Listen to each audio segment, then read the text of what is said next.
and coming to you for the 13th Sunday in Ordinary Time. Of course, this is a Friday, but we're looking ahead to the Sunday Gospel.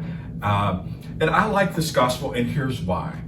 When I was in seminary, we had to choose a Gospel that we had to do kind of a dramatic reading and then simply reflect on it. And for some reason, this was the Gospel that I drew that day. And so I'm not going to get too dramatic because I think it's a very powerful and a very emotional Gospel. But again, we continue the journey with St. Mark. And when Jesus had crossed again in the boat to the other side, a large crowd gathered around him, and he stayed close to the sea. One of the synagogue officials named Jairus came forward. Seeing Jesus, he fell at his feet and pleaded earnestly with him, saying, "My daughter is at the point of death. Please come lay your hands on her, that she may get well and live." He went off with him, and a large crowd followed him and pressed upon him. There was a woman afflicted with hemorrhages for 12 years. She had suffered greatly at the hands of many doctors and had spent all that she had. Yet she was not helped, but only grew worse. She had heard about Jesus and came up behind him in the crowd and touched his cloak. She said, "If I but touch his clothes, I shall be cured." Immediately her flow of blood dried up. She felt in her body that she was healed from her affliction. Jesus, aware at once that power had gone out of him, turned around in the crowd and asked, "Who has touched my clothes?" But his disciples said to Jesus, "You see how the crowd is pressing upon you, and yet you ask, 'Who touched me?'" And he looked around to see who had done it. The woman, realizing what had happened to her, approached in fear and trembling. She fell down before Jesus and told him the whole truth. He said to her, "Daughter, your faith has saved you. Go in peace and be cured of your affliction." While he was still speaking, people from the synagogue official's house arrived and said, "Your daughter has died. Why trouble the teacher any longer?" Disregarding the message that was reported, Jesus said to the synagogue official, "Do not be afraid. Have faith." He did not allow anyone to accompany him inside except Peter, James, and John, the brother of James. When they arrived at the house of the synagogue official, he caught sight of a commotion, people weeping and wailing loudly. So he went and said to them, "Why this commotion and weeping? The child is not dead, but asleep." And they ridiculed him. Then he put them all out. Then he took along the child's father and mother and those who were with him and entered the room where the child was. He took the child by the hand and said to her, "Talitha koum," which means, "Little girl, I say to you, arise." The girl, a child of 12, arose immediately and walked around. At that they were utterly astonished. He gave strict orders that no one should know this and said that she should be given something to eat. The Gospel of the Lord. Praise to you, Lord Jesus Christ. I think that is one of the most beautiful and powerful gospel passages that the church sets before us. Just full of kind of an emotional roller coaster, if you will, of the things that are presented. We have it's a sandwich story. You have the bookends, or the pieces of bread, which is the synagogue official's story, but in there's another story about a woman who has suffered greatly. And we see everything that happens and how Jesus reacts not only to the crowd, but to the people involved. And with gentleness and kindness, takes care of them and sends them on their way. He's with them in the midst of their suffering. And so, just a beautiful gospel story. So, but with me today is Sarah Tonini, and Sarah has done wonderful things for us here at Our Lady of Lourdes, but Sarah's moving on in life. And so I want to welcome Sarah today to be on this little rendition of Friday with Father Scott. So welcome, Sarah. Thank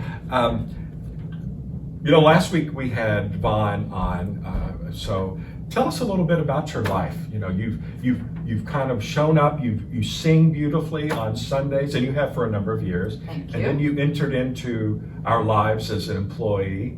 and continue to minister to us. So how ministry is going to change for you. It is. And you've been growing your business at home, and it's really taking flight, growing wings. So tell us about that and what the future holds for you.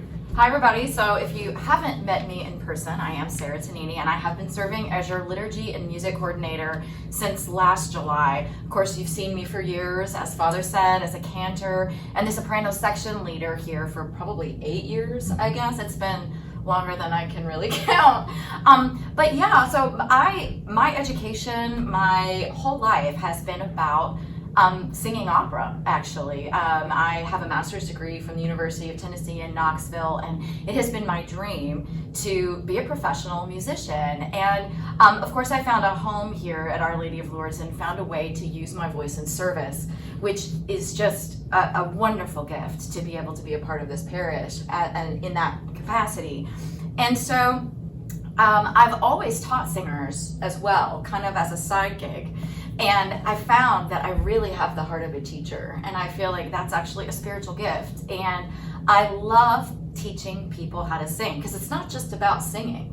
It's about learning what our voice is, and I mean that both in the literal singing sense, but also who we are and how we want to express ourselves. And I think it's really important to grow in self-confidence and to use the gifts that God has given us. So I started teaching. I actually left my office job, working for a insurance sort of job in 2019 in order to start my business and teach full-time, of course. The best laid plans, COVID came out of nowhere, and so not many people wanted to spend their time learning to sing. But not everything turns out the way we think it's going to. And I really feel like that's what was going on in the gospel. It's like things that look like disasters are often great gifts when we look at it through the lens of Christ. And that's really what has happened for me. I thought that COVID was a disaster, and I had the opportunity to come and serve, the parish part-time, which I've been exceptionally grateful for.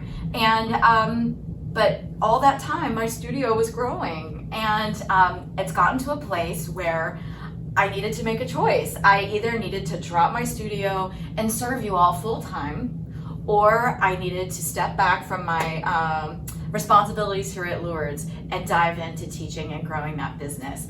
And so with prayerfully, I considered that, and I have always felt like teaching was my calling. And so with the support of you and with Gregory and the parish, I'm going to step back and do that. Well, actually, it's probably, it's happening. So I'm just really grateful to be here, and I will continue to sing and serve and kind of operate in the capacity that I did before I took the liturgy and music coordination, and I'm leaving you all in wonderful hands. And so I'll be around to continue to serve.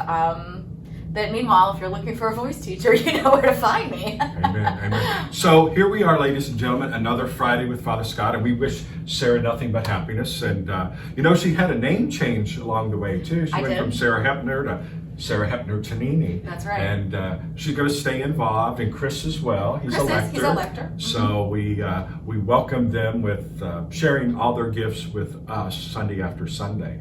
So until we meet again, ponder the gospel, the powerful gospel message that we have of the Jairus' daughter and the woman with the hemorrhages, and how the Lord Jesus touched them and took them in a direction that they probably didn't expect, and know that He is always with us on life's journey. So watch out for each other, check on your neighbors, and until we meet again, God's blessing on you and your families. Take care.